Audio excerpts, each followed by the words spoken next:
Welcome to the Best Practice Guidelines for Child Abuse Prevention Council's webinar, brought to you by Strategies TA, a collaboration between the Child Abuse Prevention Center and the Children's Bureau of Southern California. Today's presenter is Lori Clarke. Lori is the Chief Program Officer for the Social Policy Institute at San Diego State University.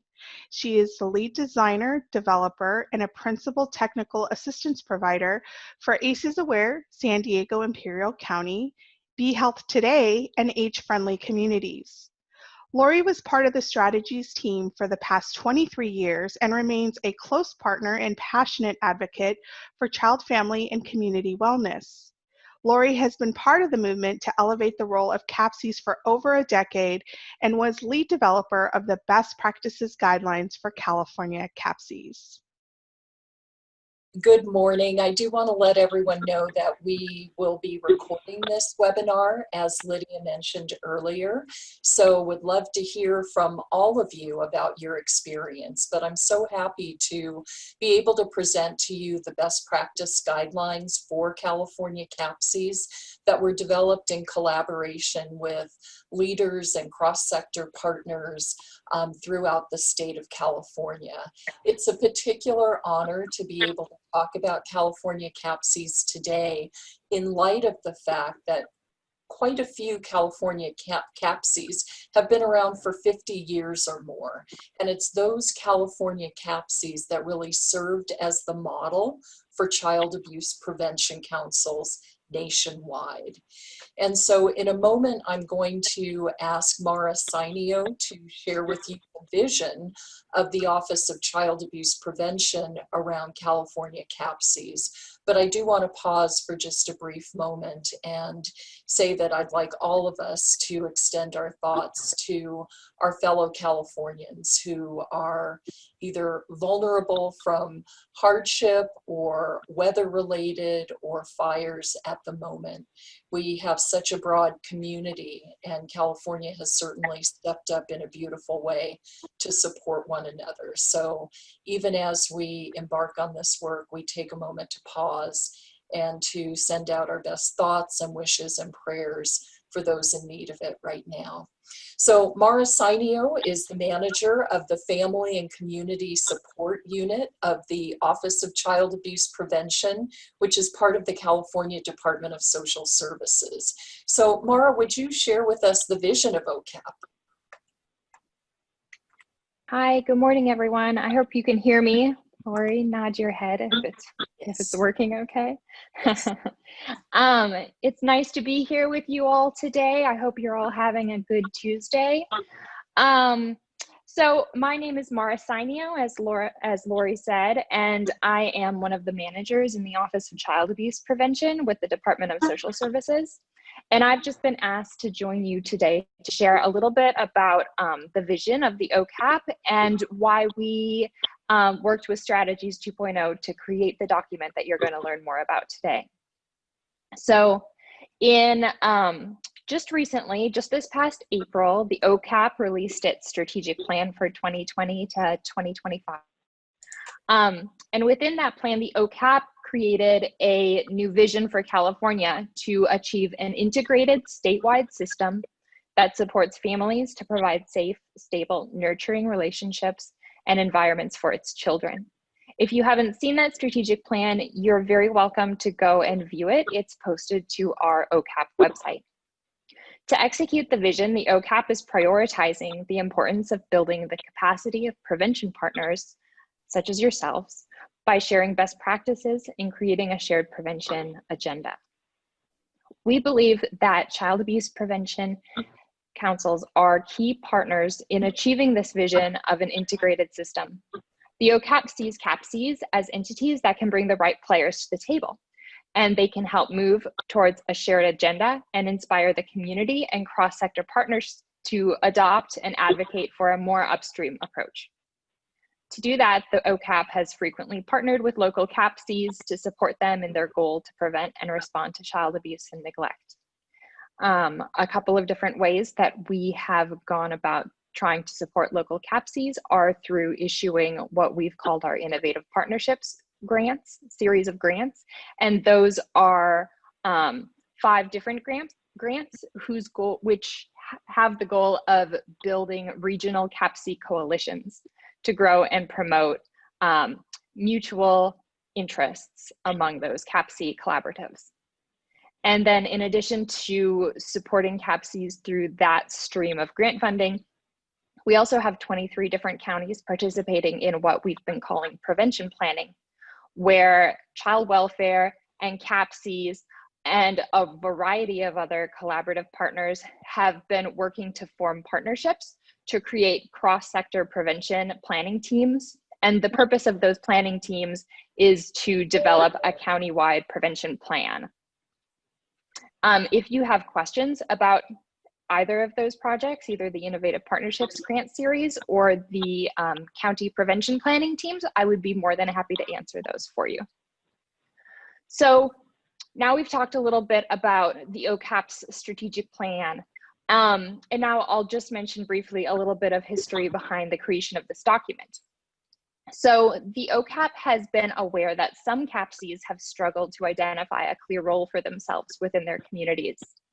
We sometimes receive questions from CAPC leaders requesting guidance and resources to help them shape their organizational vision and direction. You might be familiar with something the OCAP funded called Vehicles for Change. Vehicles for Change was a monograph that was written to be a resource for California's family resource centers. And this was released maybe 5 years ago or so. After we released that, we felt like in the same vein, a resource needed to be created for our state's CAPCs. So we began working with Strategies 2.0 to develop the best practices guide that you're going to hear about today.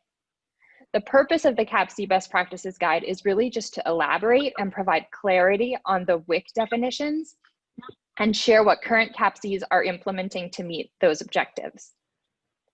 Our hope is that this guide will encourage unity among CAPCs to achieve a set of common goals to be a catalyst for prevention, a convener of cross-system partners, and a coordinator of countywide prevention activities. And those 3 goals, to be a catalyst, a convener, and a coordinator, are some of the main points that I know Lori is going to be focusing on today. We think that if California's CAPCs embrace these roles, that primary and secondary prevention efforts will be stronger in their communities, and that CAPCs will be able to model not only what effective prevention looks like in our state, but throughout the country. Our hope is that the CAPC Best Practices Guide will be a useful tool for your organization, and we welcome your feedback. So please feel free to reach out to Lori or anyone in the Strategies 2.0 team if you would like to get a hold of us at the OCAP in order to communicate your feedback, or if you have any follow-up questions. Thank you so much for joining today. Well, thank you so much, Mara. It's always so great and so generous of you to come and give voice to the actual vision of the Office of Child Abuse Prevention, giving such focused and targeted leadership in the area of prevention across the state. So I think knowing the origins, knowing the intent, and knowing how it fits together in an integrated way is so important. So thank you very much for that. So today on this webinar, I would like to, now that you sort of know the history behind it and what led to this project, to give you some of the feedback on the study that we conducted in order to develop and formulate the CAPC best practices. We'll briefly go over the WIC requirements in terms of current practice and emerging trends. And we will then go into each of the roles that Mara mentioned, the roles and then foundational capacity and best practice guidelines and examples. And we'll end at the end of our time together with presenting some working tools and resources. And lest you become too comfortable just sort of listening, we definitely want to hear from your expertise as well.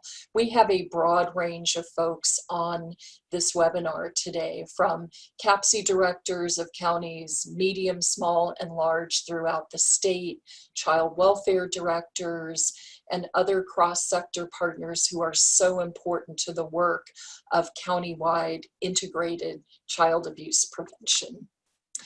So we did, as Mara mentioned, conduct a study at the request of the Office of Child Abuse Prevention in order to identify the best practices so that we could deeply understand what's already going on the ground with child abuse prevention councils. What's working, what's not working so well, what are the innovations that are in the work so that we could help really formulate those as a reflection of the field, not only where we are, but where we're going as well. So in order to conduct this study, we looked at the full landscape of California child abuse prevention councils. As you're seeing this map of California, this represents the 22 counties that we interviewed to understand their practices, understand their needs, understand their resources. And I think you can see there that there was a broad and diverse representation as well. And we're grateful to all of the CAPC leaders that contributed to that, many of you who are on the call today. So please do contribute your experience as we go with that. So as a result, we learned a lot about CAPC structure and governance, about the required and flexible members or membership of a CAPC. We heard a lot about funding best practices, and finally, as I mentioned, the current and evolving practices around implementing and coordinating the WIC, Welfare and Institution Codes requirements. So I'd like to break each of those down a little bit and just give you some of the insights that we learned.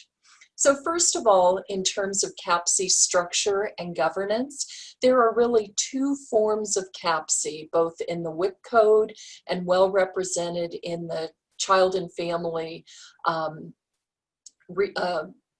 review manual, that are acceptable forms of CAPC structure, and all of the CAPCs in California conform to this in one form or another.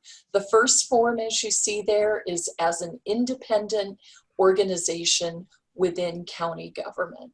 Now that in and of itself is a mouthful, and it's also a challenge at times. So what we found is that CAPCs are very skillfully navigating that ability to be independent and yet be part of the county structure at the same time. So hopefully that will enter into part of our discussion today. The other form of CAPC structure is to be incorporated as a nonprofit. So many CAPCs, for example, are also family resource centers. And so there's a very clear sort of on the ground function there. And again, it's sort of very separate by definition as a 501c3. One of the things that we found in the nonprofit organization of a CAPC is that relationships with cross-system partners, particularly those most needed who are serving the same children and families to promote wellness and resilience throughout the county, those relationships really have to be navigated in a very intentional and sustained way. In terms of membership, I think the overarching takeaway message is that per the Welfare and Institutions Code, yes, there are required partners, and you see many of them listed there, from prevention and treatment services to child welfare services, having the authentic voice of the community and family members as part of the CAPC, probation, family resource centers, public health, and many others. What we found in speaking to CAPC directors is what was most important was to make the best effort to bring in all of those named and required partners, but also to be mindful and take a look at the work and what is required, which other partners would bring value and add value to the work and create an efficiency for that level of integration that Mara was talking about earlier. So most CAPCs have each of these members, and each CAPC also has a unique configuration based on their particular vision, the work ahead, and the partners locally. Next area that I wanted to just sort of set the stage with and reflect the landscape is funding for CAPCs. And I know this is a big one, and for CAPCs at times it can feel all-consuming, but the goal is to have a plan and best practices that serve you so that sustainable funding is one part and it's in balance with the rest of the work. So here's a few things that we learned from our CAPC partners. First of all, that the most important best practice around CAPC funding is relationships. And it's really forming sustained, authentic relationships before there's an opportunity for funding.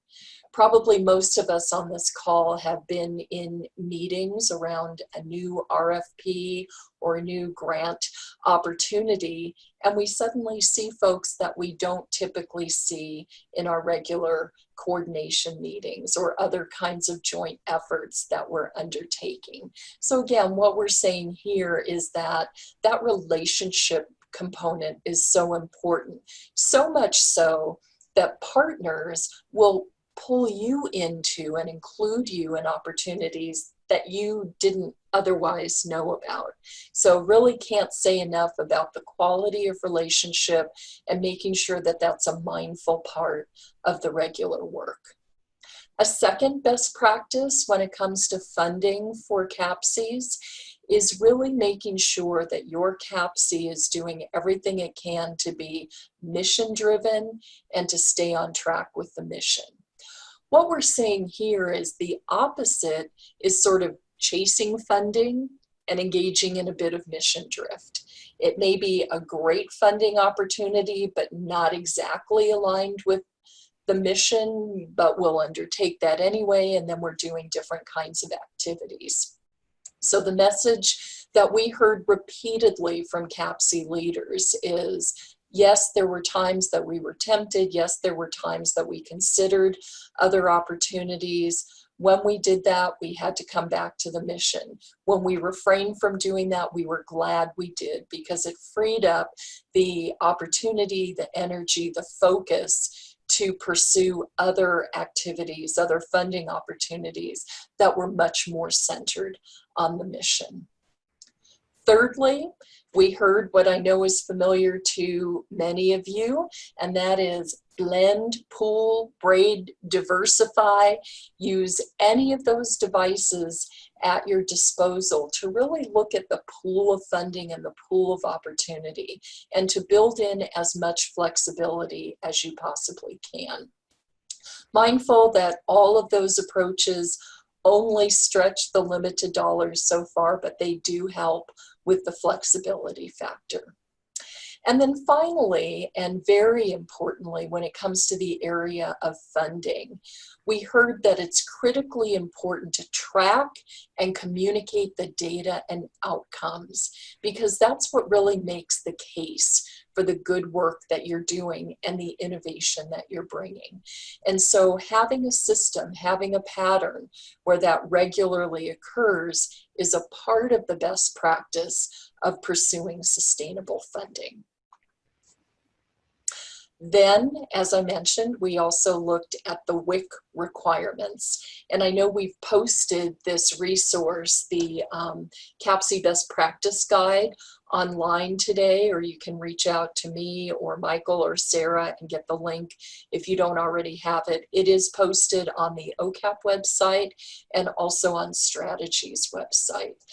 In this publication, when you see it, if you look for the WIC requirements, you'll see a chart, and you can't read it with me holding it up, but I wanted to point out the centerfold, because what we've done is taken each of the WIC requirements that I'm about to go over and really given you a quote of the code, what the code means in terms of the purpose behind it, what is happening now and what's on the horizon. Where are we seeing emerging practices that are effective, that are leading to better outcomes for children, families, and communities? So we won't go over that in detail today, but encourage you to look at that on your own. For now, I'd like to briefly just remind everyone or introduce those of you that aren't already aware of what the required activities for CAPCs are. So first of all, per the Welfare and Institutions Code, all of the CAPCs are required to provide a forum for interagency coordination, cooperation, and that's really where the integrated piece comes. So it's that forum that has an agenda that catalyzes the role of prevention, helps it to be a clear focus, and it's a regular structured opportunity that helps us get to results, but that carves out the process and sets the stage for the relationships in order to get there. CAPCs are also tasked with promoting public awareness of child abuse and neglect. And what we heard repeatedly from CAPC leaders is that April Child Abuse Prevention Month is a great focal point for this effort of building public awareness, but it's not sufficient just to focus on April. So it's a round the calendar task, and many of our CAPCs throughout the state are taking this on in very creative ways. And of course, the goal here of the public awareness opportunity is that we build partnership with community members, with family members, that it's not just professionals, it's not just paraprofessionals, it's not just the staff at the FRC, it's not just waiting for a referral to the child abuse hotline, but that we all share responsibility for supporting families, for helping to build protective factors, and for building up resiliency and wellness within families and communities. A third requirement of all CAPCs is to encourage and facilitate training across the board, training related to prevention and intervention.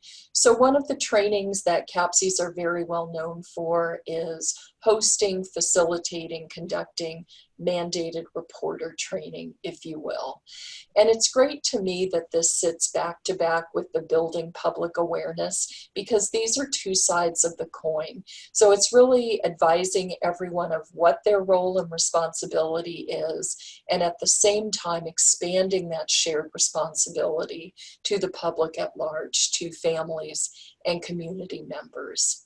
One of the highlights that we heard here about mandated reporter training is that there is a strong commitment to engaging in the style of learning exchange that really helps learning to happen. There was some concern about some of the online approaches that allow someone to sort of mindlessly click through and not really absorb or have that transfer of learning, so that they take in the knowledge, their critical thinking is awakened, and they're able to use and to follow those practices throughout the training. So again, I commend you to the guide. There's some very good ideas about how to work with that. A fifth area of requirement for CAPCs is recommending improvement in services for families and even for victims. So that's the language in the code of child abuse and neglect. So what this is really saying is that CAPCs have a big voice and a very powerful voice to bring forward. And this opens the stage for CAPCs being at the table and making those recommendations.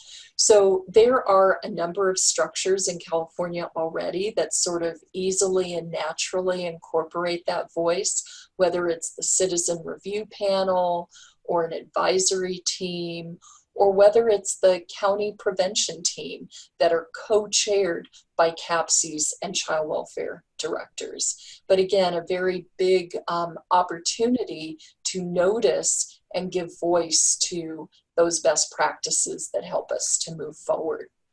And then finally, I think this is subsumed through some of the earlier points as well, to really encourage and facilitate community support. So really want to emphasize that.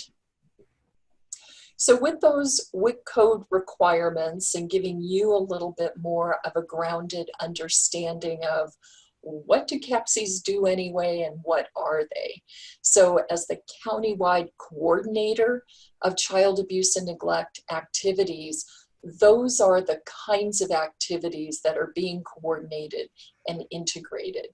So with this, we want to lean into now those CAPC roles and some of the guidelines for them that Mara mentioned earlier.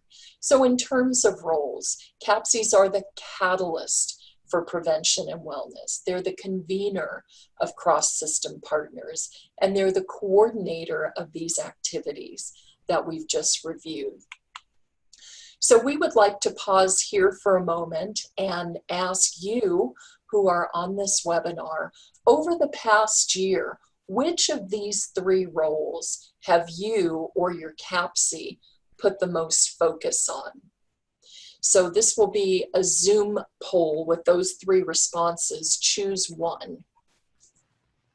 So let's launch that poll.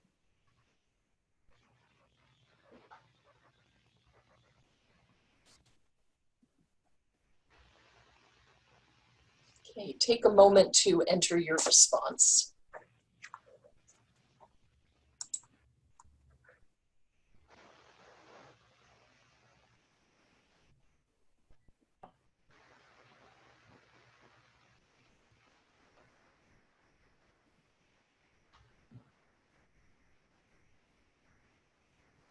Okay, we'll leave it open for just another moment for those of you that haven't clicked in yet.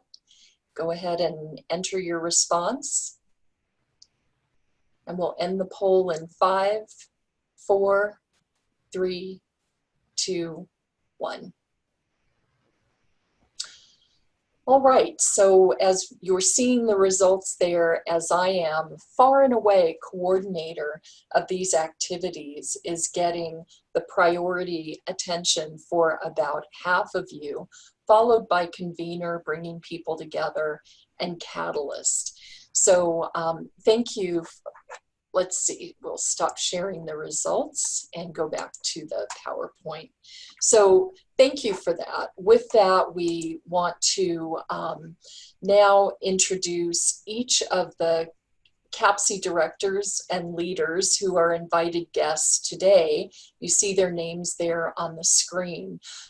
There are other CAPC leaders on this webinar, as I said, and we invite your comments as well.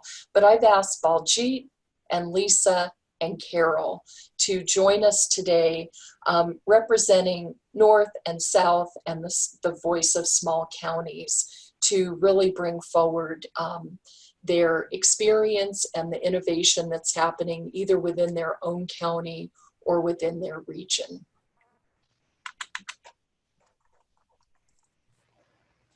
Okay, so the first role here, and we're going to break this down now, and I'm confident that by the time we've said more about this role, you're going to want to lean into this even more and recognize where you have an opportunity to do that.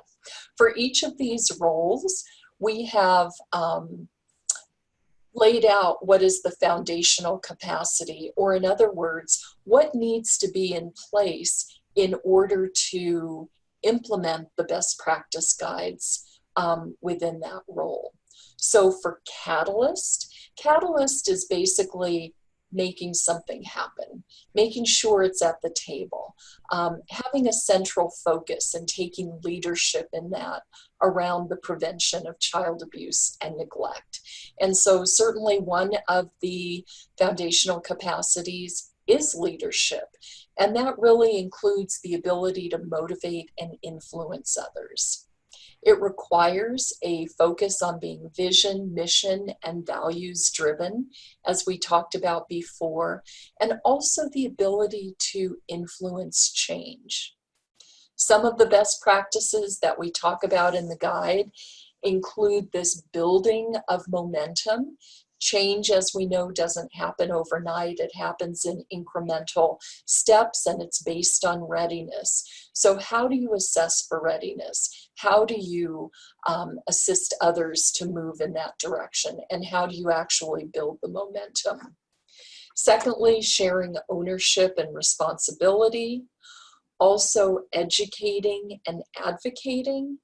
And then the planning and implementation around catalysts. And I touched on this RPR a few minutes earlier, but I wanted to really backtrack to that to say this is results, process, and relationship. And they say that most people have a primary go-to or a strength in one of those. And so take a moment in the chat box now and think about, are you mostly a results person? You want to get to the bottom line, eye on the prize, you know what needs to be achieved. Or are you primarily a process person? Part of what you find yourself doing is thinking about designing, implementing a way, a method of getting to those results. Or finally, are you primarily a relationship person, that your primary interest is, yes, getting to the result, and yes, doing it through an efficient process, but making sure that we're paying attention to each other and our partnership along the way. So take a moment and enter into the chat box what your strength is in those three.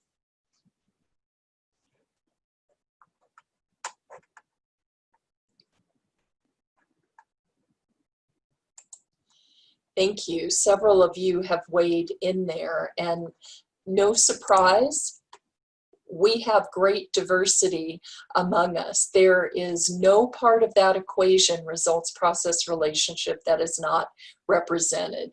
And that's a good thing, because really they all three fit together, and they're a part of really implementing any best practice. So for each of these roles, I'm going to call on our guest CAPC leaders to make this come alive and to present an example.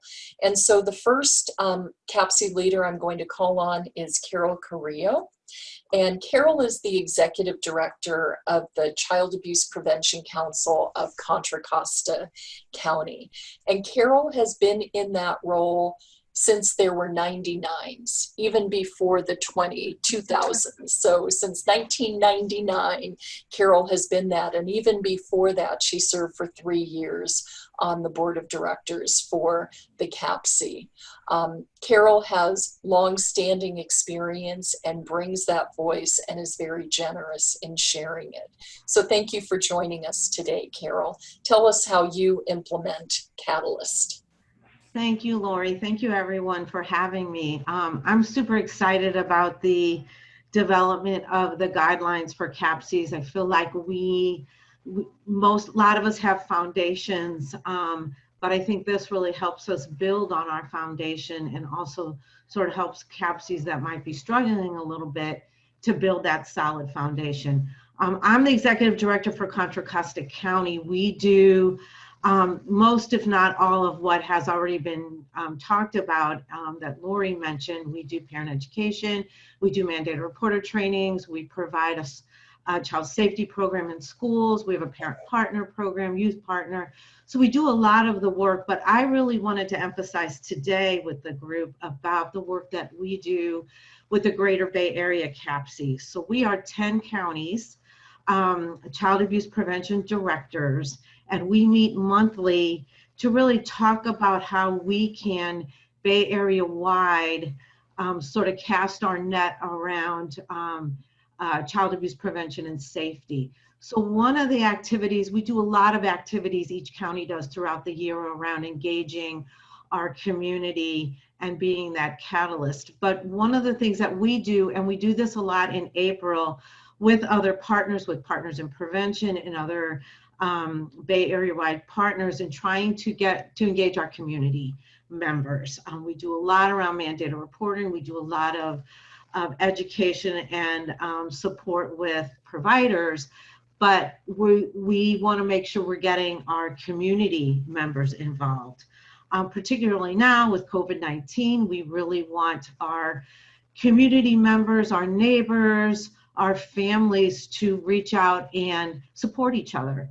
And so one of the things we did a year ago was develop with with partners in prevention a bookmark. And it really is just a little guide to help community members respond to a suspected child abuse situation or a situation in which they feel a family or a child might need additional support.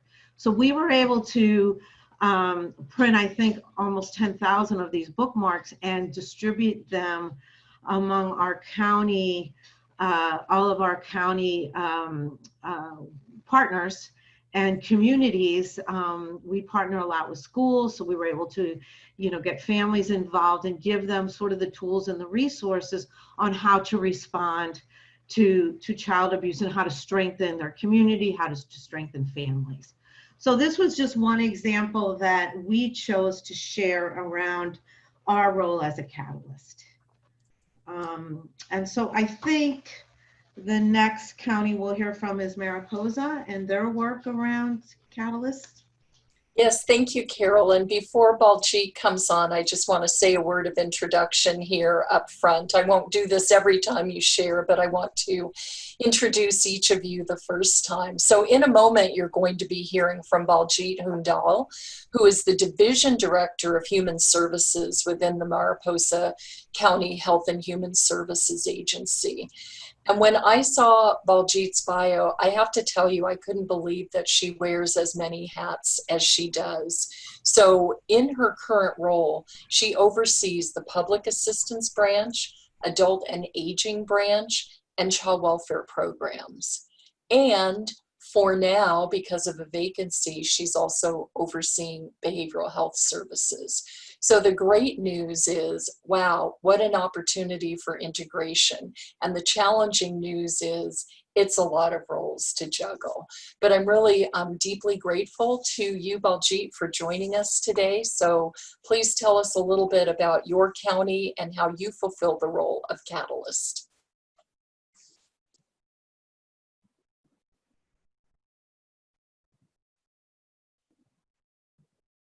So Baljeet, we are not hearing you.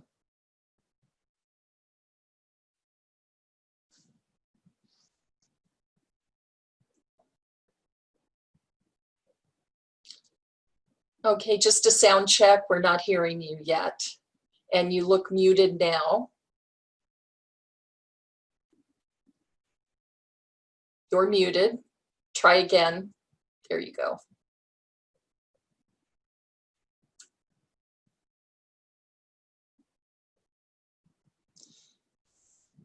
Okay.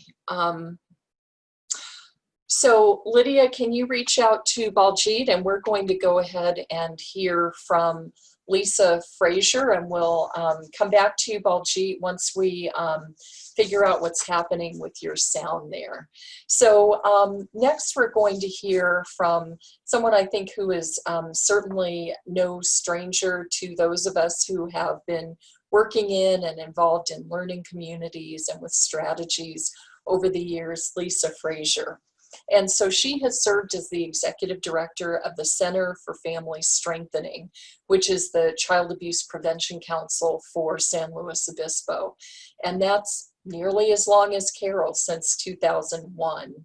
And Lisa can tell you about how that has grown to the LINK Family Resource Center and incorporated that, and her role with tri-coastal counties as well. So Lisa, would you please share how you are involved in being a catalyst?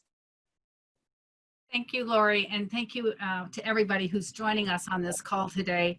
The role of being a director of a nonprofit called the Child Abuse Prevention Council here in San Luis Obispo County, we've taken on many steps to morph ourselves to be relevant to the times. And I think what you're seeing in front of you right now is an example of one of those approaches.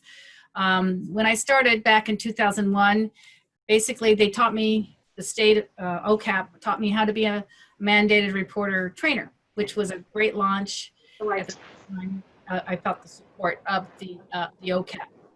What I want to share is that we have focused here in San Luis Obispo County, and I do this in partnership with our colleagues in Ventura County, the Partnership for Safe Families, and in Santa Barbara County, the Kids Network. We have been tethered together for over 15 years, and because of that investment provided by OCAP a long time ago, we have maintained our relationships so we can do the process to meet our goals. And this is an example of one of those goals of engaging parents, not so much to engage them, but to develop their leadership styles, to develop the skill set of communication and confidence necessary to be part of the child abuse prevention tables and other community tables that are relevant to this issue. We've really landed on having an opportunity to bring in our parent partners and our promotoras to do 5 Protective Factors Cafe as a way to concretely give them the tools to message in their neighborhoods to their community in ways to promote the primary prevention of child abuse. This has been a journey of learning for me as well as for all of us, but the one thing I want to share with folks as a catalyst, I had to develop my backbone a little bit because I'm a fairly confident person, but when you go before folks who don't know you or even the issue very well, you have to really have your elevator speech together. You have to have your messages together, and that's taking time. But it's because of the support of OCAP and also I want to just the support of the Greater Bay Area Coalition. They really nurtured and mentored me when I started. It was because of that I was able to hang in there and figure this out. So being a catalyst is something that's easy to do with parent leaders and parent partners because they need that support and guidance. But when you have to go before the Board of Supervisors or some other civic person, you have to, structure your message a little tighter, a little more intentful, and that's something that we've had to develop and grow over these last many years. Thanks. Thank you, Lisa. Really appreciate that from you, and thank you for your work and all the innovation that you brought forward over time. Let me check in. When I see Baljit's camera go on, I will know that she is ready. I know the tech team is working behind the scenes to get her sound fixed. So I'm going to keep moving forward, and when Baljit is ready, we will back up and go over her examples. So the next role that I'd like to talk about is the convener of cross-system partners. And again, we look together at those required and flexible roles. But within the people space, some of the capacity that this requires is seasoned facilitation skills. So bringing people together means that you have the skill set that is really required to be able to come together and give folks the sense that the hour or the 90 minutes that they just spent in the forum looking at interagency approaches to child abuse and neglect was worthwhile. And when we say foundational capacity, by the way, this doesn't mean that this is the job description of the CAPC leader or the CAPC director only. This is a shared opportunity within the CAPC. Commitment to diversity, equity, and inclusion is a critical skill, and again, that's across the board. And then finally, emotional intelligence. Not only being able to manage my own social and emotional space, but also managing that in an equitable and compassionate way with others, using trauma-informed care when required. Some of the best practices around being a convener is being that neutral party convener, creating the space where people come together in an environment that really maximizes participation. It's helping to facilitate effective working relationships. And so critically, it's lifting the voice of parent and community members. One of the analogies that I like to share with folks is the difference between watching the trailer for a movie and watching the whole movie. If you only watch the trailer, you kind of know what it's about, but you really don't have a sense and certainly don't have an experience of it. Similarly, with the voice of parents, community members, families, you need to hear from them directly and often, not just hearing what others have heard from them and working on that, but making sure that their authentic voice is present and at the table. And then a final best practice that the guidelines booklet points out is recognizing the contributions of others.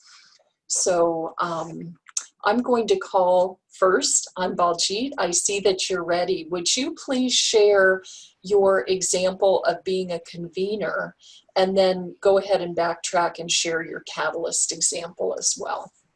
All right, good morning. I'm really hoping that it's working this time. Okay, great. Thank you, Jason. Thanks. Totally apologize for that. I'm not technically savvy, and I must have clicked something on this sensitive speaker camera thing that they've set me up with. So I'm actually glad that we're starting at the conveyor point, because I think that kind of sets up how we do things here in Mariposa County. So we are a small county. Actually, I think we're a teeny tiny county. To be considered a small county in California, you have to have a population under 100,000, and in Mariposa County, our population is under 18,000. So I think we're number 5 in regards to the smallest counties in the state. So one of my roles that I have here in the county is the Child Welfare Director. And so I do sit on the CAPC board, and our CAPC is run by a local nonprofit, Mariposa Safe Families. And the CAPC is made up of community members. We have faith-based members, part of the CAPC, and then county partners, which is myself as the Child Welfare Director. We have representation from the sheriff and the probation department. I think in a small county, what you tend to find is that you don't have a lot of nonprofits, and then obviously we don't have a large population either. And so we have to rely on our county departments to really kind of help fulfill these important roles on these various boards and committees throughout the community. Now, even with that said, we still have some important partners that are missing from the CAPC, one of which is our one and only school district, which is also the County Office of Ed as well. So there's no membership currently on the CAPC from that entity. And then also First 5 is missing, as well as when I was reviewing the slides, I saw public health was one of the potential partners that could be on a CAPC. So one of the challenges for us here in Mariposa County and here at the agency, Health and Human Services Agency, is that we're considered a super agency. So we have all of your human services programs that I oversee, your behavioral health programs, and your public health programs. And in the last 2 years, I've kind of really tried to look at who is appropriate to be part of CAPC, because we also fund the Mariposa Safe Families through OCAP. And so whoever is part of CAPC is I have to pick the right people from the agency, because in a sense, they're also overseeing contracts that the agency is providing to the nonprofit that is also running the CAPC. So that eliminates anyone from public health, that eliminates anyone from behavioral health, and really just leaves me on the board by myself.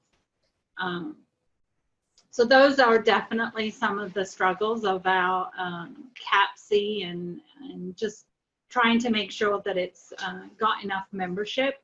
And I think one of the things that we have run into then is you have board members that have been on the board for years and years and years.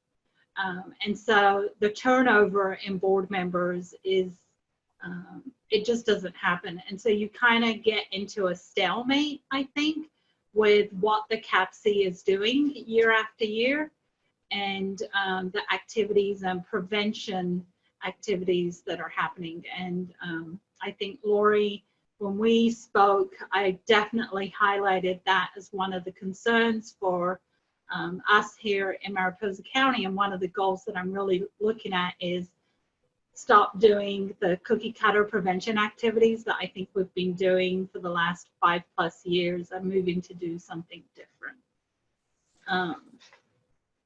Thank you. And Baljeet, really appreciate that. And I wonder, just sort of backtracking for half a moment when we're with you about Catalyst, can you say a little more about how the CAPC is a catalyst by participating with the CFSR process in your county? So I would say that the role of the catalyst has really fallen on the county. And really fallen on myself as the child welfare director. And it's one of the struggles that you find in a small county is our executive director over Mariposa Safe Families, where the CAPC sits, they've had turnover.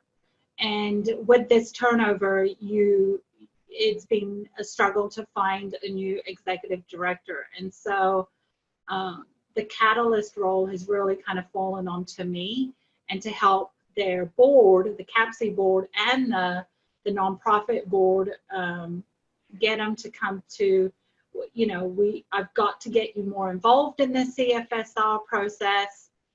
How can you help me with our system improvement plan strategies? And I've really just gotten to a point where I've said, I've got this action step, which was the father engagement program.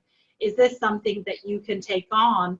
Because I really feel it needs to be a community-based program versus a county department program.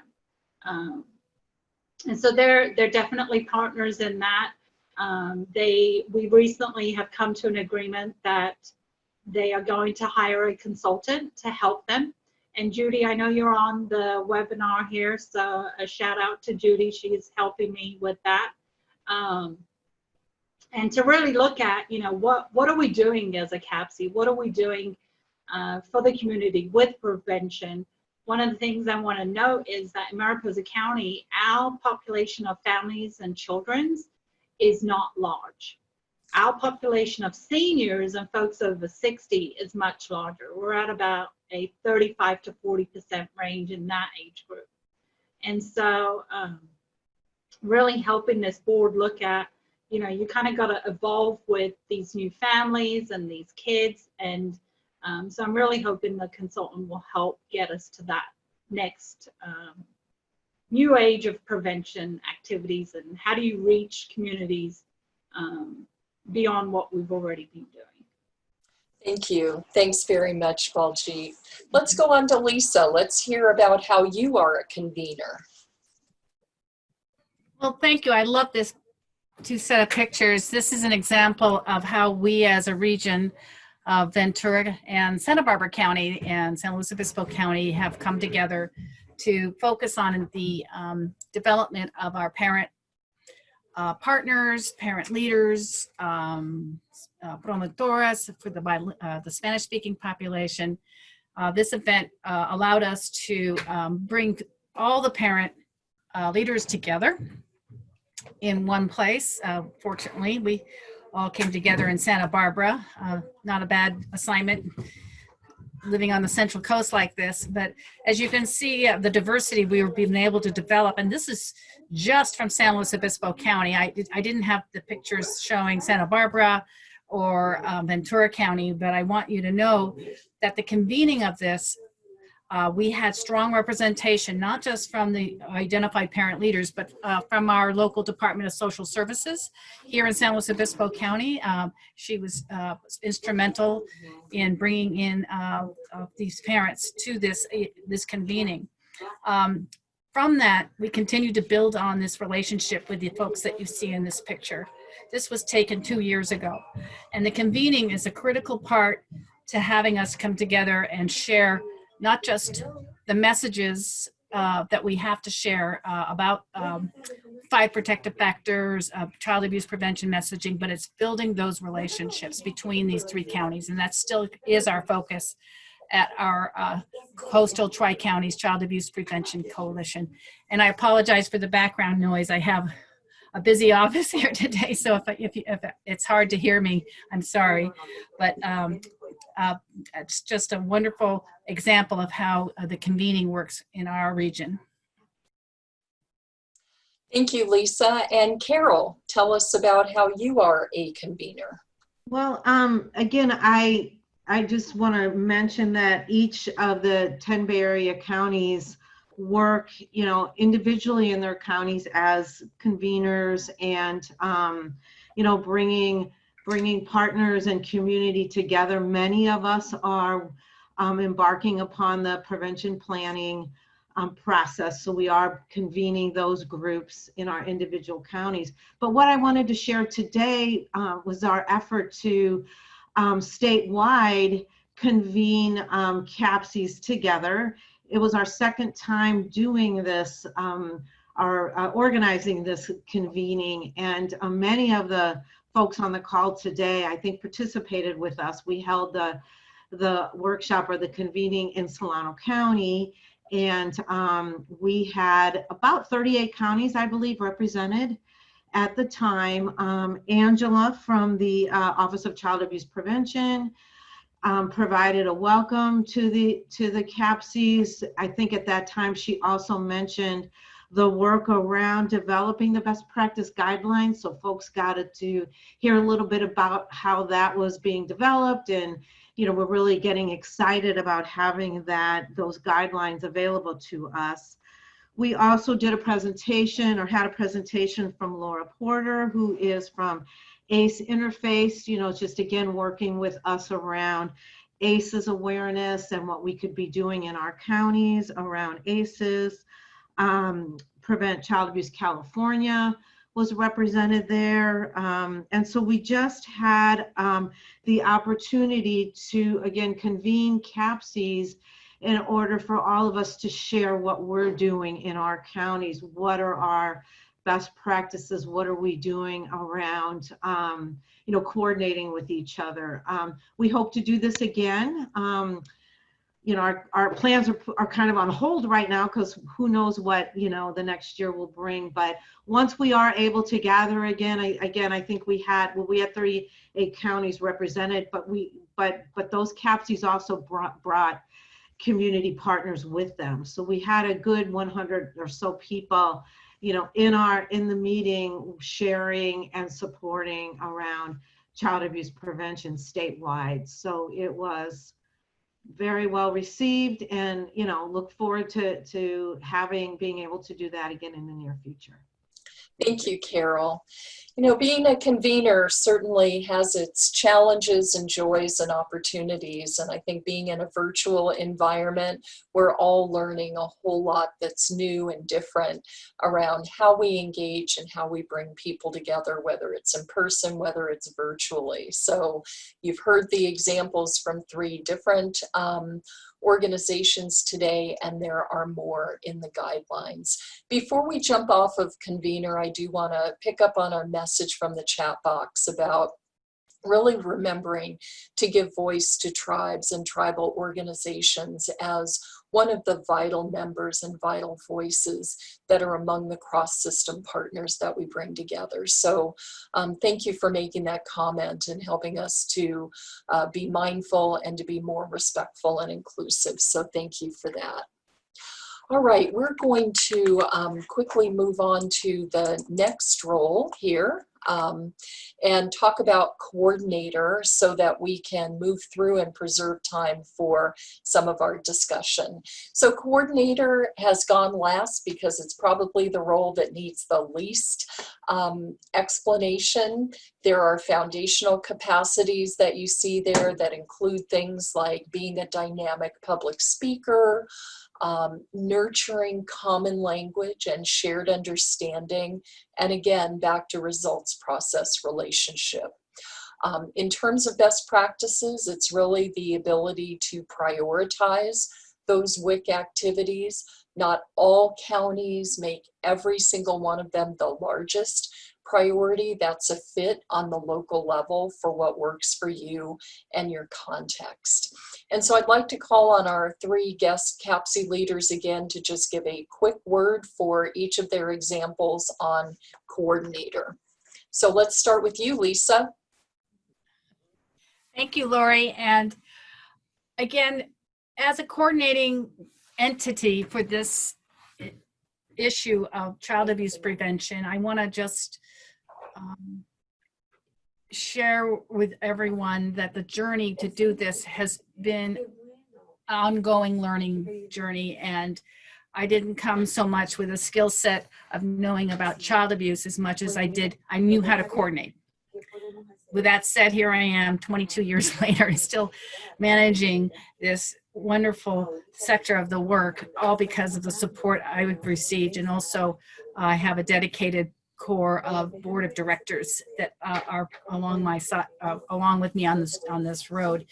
What I want you to know that the coordinating part is a skill set that either you like to do it or you don't, and that's something I'm fortunate with, that I do like it, and it's always excellent to be able to pull many different people together in different tables for different reasons. I used this picture to demonstrate the outcome of the investment of my time and my energy into this work that has resulted being represented at the Child Abuse Prevention Summit, and the multiple different folks, multiple different agencies that are sitting here in this picture, and how we carry out into what is a wonderful way to end my career eventually, is to have a solid child abuse prevention system or collective relationships going forward outside of my board of directors. And again, that requires coordination, and more coordination. I believe coordination is not just the logistical parts, it's the relational part. If we don't have the relationships, we can't do our process and we can't achieve our goals.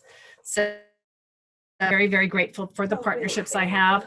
And one of the challenges is that partnerships or relationships change. Not everybody stays in a job as like some of us do, like Carol and I have, where we continue to do this work and we love it. And at the same time, those that are in the different agencies don't always not just stay with the agency, but they take on different roles, or different, they get promoted or whatever the role changes all the time. So that is the work.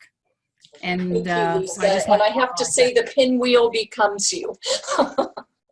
So thanks for sharing that glimpse with us. Baljeet. Yes, hi. Okay, so our MARIPOSA Safe Families does all the coordination of child abuse prevention activities in our county. And I'm just going to highlight some things, as you see on the screen, that they've been doing due to COVID. So they've done a lot of stuff on social media, but they've also done some activities through a drive-through option. They've passed out baskets. Folks were allowed to come to their office, not leave their car, but get baskets in April and items of that sort.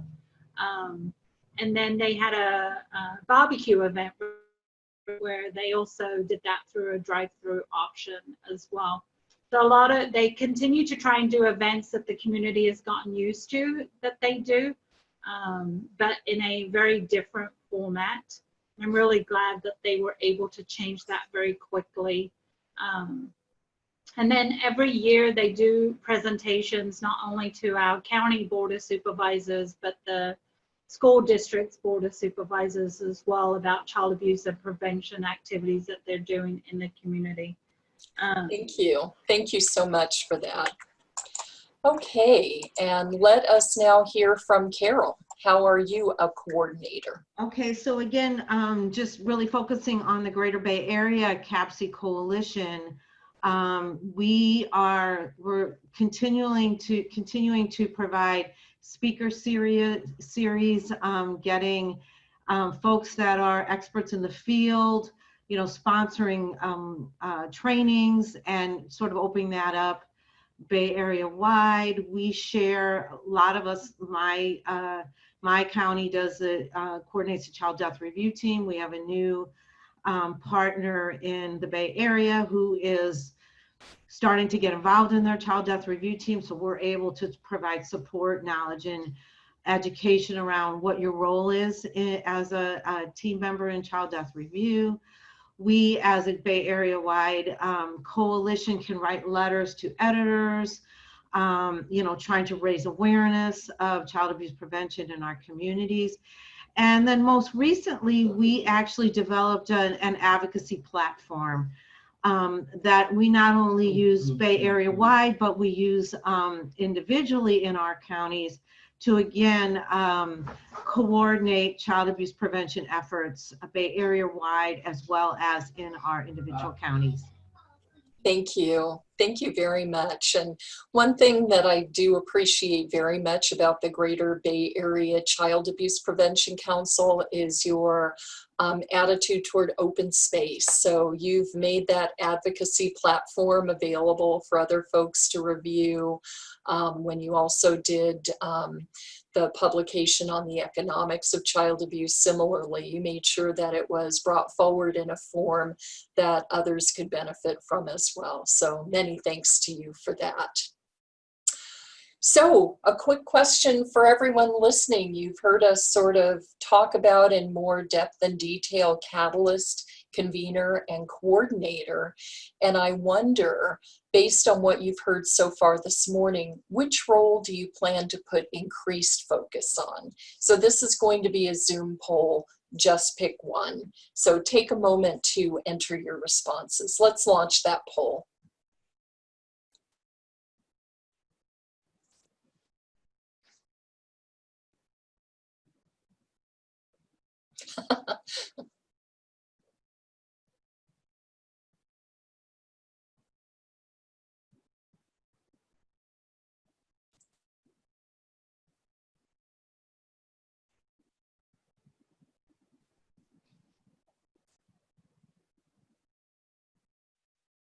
Okay, responses are still coming in. I'll give it just another few seconds. So 4, 3, 2, 1. Let's go ahead and end the poll and see the results. Okay, well, you heard a laugh of joy or recognition as the poll was taking place, because it was upside down from where we started, where you're putting the most emphasis now and what you intend to put increased focus on. So thank you for that. I'm hoping that you've heard something this morning that has inspired you and that you'll continue to be inspired as you move through the best practice guide and review that and keep it a handy source. So there are some working tools also that you'll find in the guide just very quickly. You have the full page prevention framework put together by the Office of Child Abuse Prevention, and you've also got a one-pager on these roles and best practices as we've discussed today. We found that that one-page infographic is always an easy way of just quickly communicating. And so Sarah and Michael, why don't you take just a quick moment and tell us about how Strategies TA will be continuing to support CAPCS.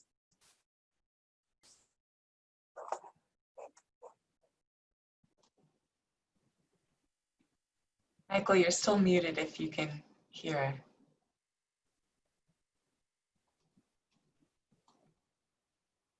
Okay, I'll go ahead and kind of give a little intro to this. So As strategies technical assistants, one of our big goals is to provide capacity building and of course that targeted support to counties and prevention networks throughout California.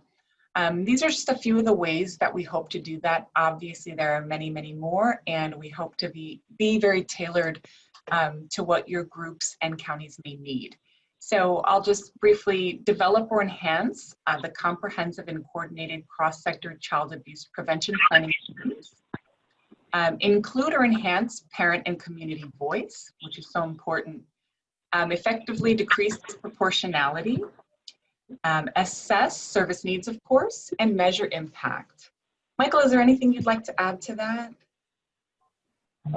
Sure. I think the other thing that we're excited about is that we're also helping build the statewide network and the statewide movement for prevention, and we will have resources we had talked about at the top of the call to help folks, more resources to help folks connect with colleagues doing the work.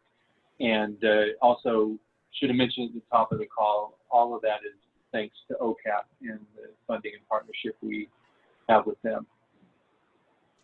Thank you so much, Michael and Sarah. Really appreciate all that you are doing to support CAPCs along the way. And I think the integration into the prevention planning is such a critical and important step. So thank you for that. So now we would like to hear from you all. And there's a few questions that we would put out there. We're curious what it means to you for your CAPC to be a catalyst. If you're doing something that you haven't already heard, maybe a success or challenge in bringing cross-sector partners together. If you are a cross-sector partner, what you're feeling you can do to support CAPCs. And then finally, what support do you need besides what we've already stated? So I invite you at this time to just pick one of those issues and either put a response in the chat box or raise your hand, and we will call on you to be unmuted so that you can share your comment. We'd really love to hear from folks on the call.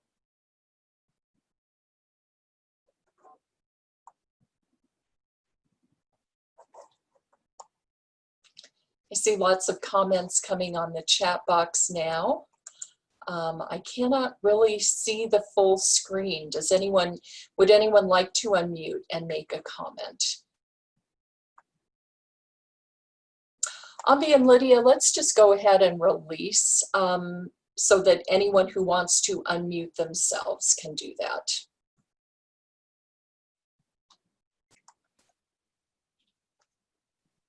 And while you're thinking about what your comment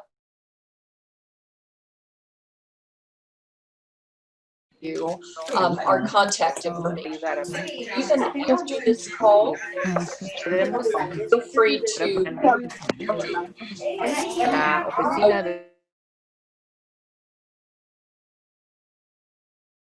lots of folks on the call. We're hearing a little bit of background, but I wanted to share Michael and Sarah's contact as well as mine. So anyone that would like to follow up, please go ahead and take a screenshot of that, or maybe we can get you the PowerPoint afterwards. But if you'd like to capture the contact information, feel free on that. Okay, so anyone else with a comment about what it means to you to be a catalyst? Lori, I see we have a hand up from Jan Bramlett. Okay. Hi. Jan. Hi. Thank you so much for the program today. It comes at a really great time for Humboldt CAPC because we have been really struggling, and Michael's very familiar with us. He spent a lot of time with us the last year or two, trying to find a way. We're a small county, not as small as MARIPOSA, but we are small. And, you know, everybody in the CAPC organization is wearing many different hats, and it's hard for people to really do what they can. I really related to everything that people said. So what I'd like to say about, for us, I think we have been trying to formulate a grant application, but really the grant application is helping us get really clear on what needs to be done. And we feel like focusing on integrating parent and community voices in our county and raising awareness of ACEs and raising awareness of all the resources that exist in our county, because there are tons of things that help parents and families in our county, and it's amazing how few people know about those things. So we've decided we're going to focus on the project that we're trying to get funded right now is we have a large tribal community to the east. We have a very large kind of off the grid, I don't know how to say it, let's say mostly former hippie community in the southern Humboldt area, who's very, very independent for many years. And then we have the hub that are the services and people who are located in the northern part of the county. And each of these regions have very different approaches to serving family needs, to particularly tribal areas. We don't really know what those community members need to articulate their strengths. We need to find out their knowledge base, and Southern Humboldt as well. What practices are important for you to support your families to reduce child abuse and enhance preventive programs.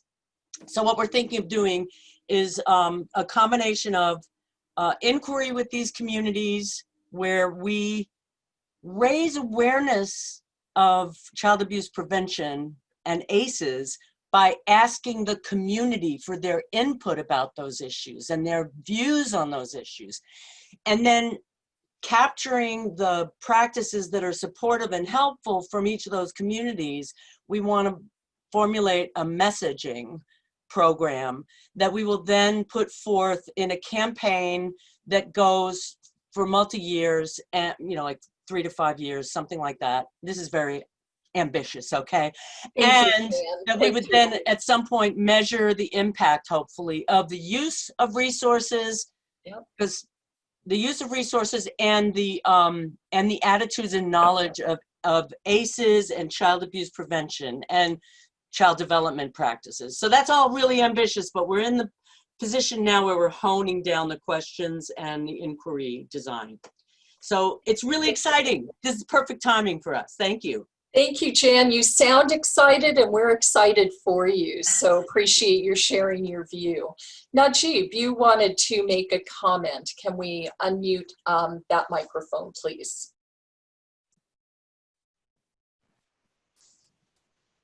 Raise your hand again so we can locate. Yes, please, Najib. All right, great. Thank you.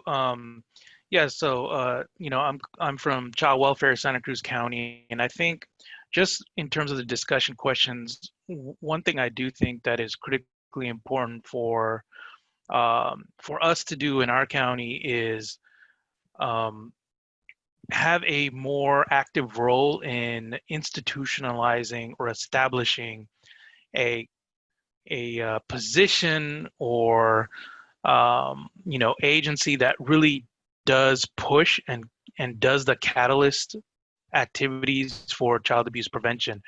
I think it's great that we have our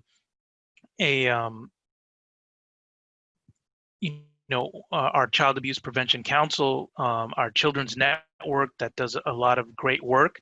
I do feel like there needs to be this kind of focused effort coming from the child welfare and juvenile probation sides to really establish that type of work where we can address some of those policy things that could be coming at the state or county or federal level, as well as pushing forward, the work that's happening in different silos that are related to prevention. So I think, at least in Santa Cruz, that's something that I want to take back to our CAPC and figure out how do we really strengthen the prevention work in our county and bring all these different networks that are working on prevention related items and have more of a kind of a countywide seamless approach to child abuse prevention.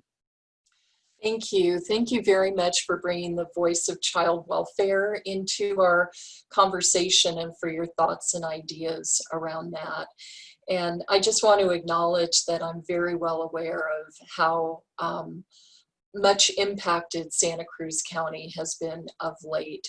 And so the CAPC certainly has a vital role to play, not only in prevention and in times of wellness and resilience, but in times of crisis as you're facing now. So our best thoughts go out to you. Thank you. So thank you for all of you who made comments today, who have been a part of this conversation and the ongoing conversation to follow. We're going to go ahead and wrap up in just a moment here, close the recording and close the webinar. But if there's anyone else that would like to make a comment after, feel free to stay on and we'll hang for a few minutes to have a bit more conversation. So again, the contact information there, and I just want to thank all of you for joining today, and I want to thank you for the very fine work that you do every day. It's not easy to be a leader and a partner with CAPCS sometimes, but it's important and vital work. So thank you for that, and all the best going forward.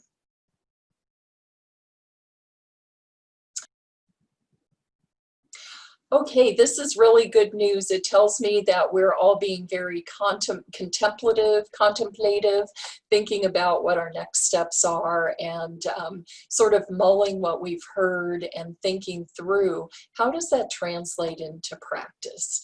And Strategies TA has set up a wonderful sort of set of activities that will help you to do that in a systematic way. And I know that you will take this back to your own CAPC, to your own region, and continue the conversation, continue to think of that, and continue to move it forward. So again, thank you one more time for being a part of the work, being a part of this conversation. And please don't hesitate to reach out to me or Michael or Sarah if we can be of further help to you. All the best.